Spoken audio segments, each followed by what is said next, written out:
Isn't it be anything have a feel proud that the forces changed the Amazon in angle of the military power and the honor of Somali country had in the global, restored by the Turkish government friendly with Somalia.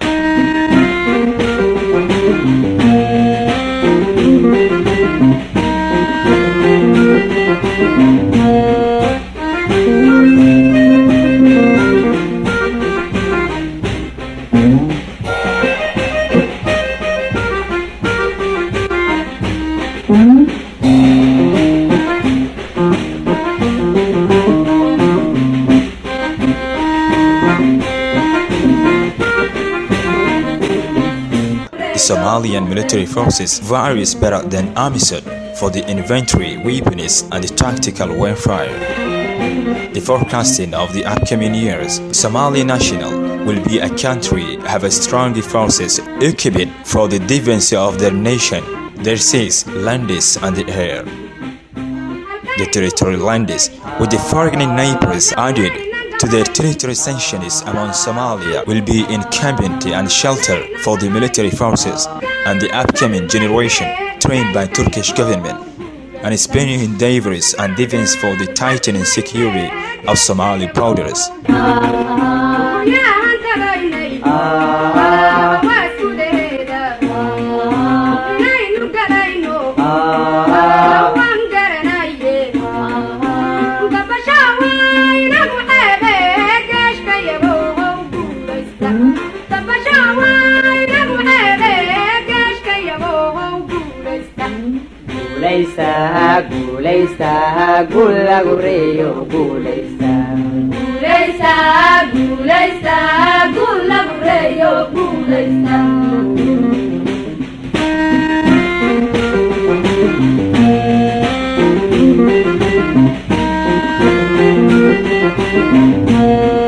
If this is to 10 years, the systematical training forces right now by Turkish government, Somalia is out of military need, air, lands and seas, and foreign trainees. The country's armed forces are now sufficient to defend the country, with the countries expressing great shock at the strength of Somalia's defensive forces.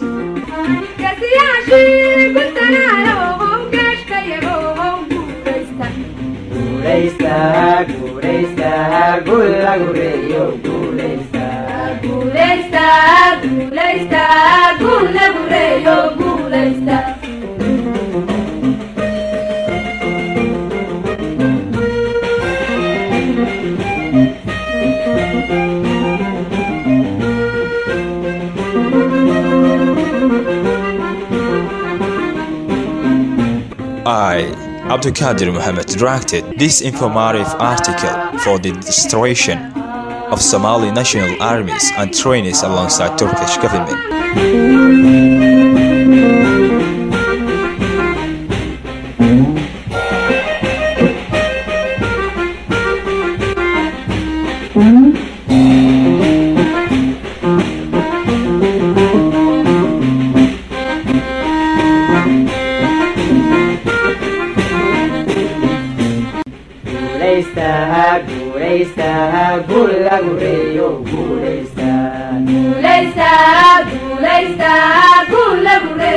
Gulesta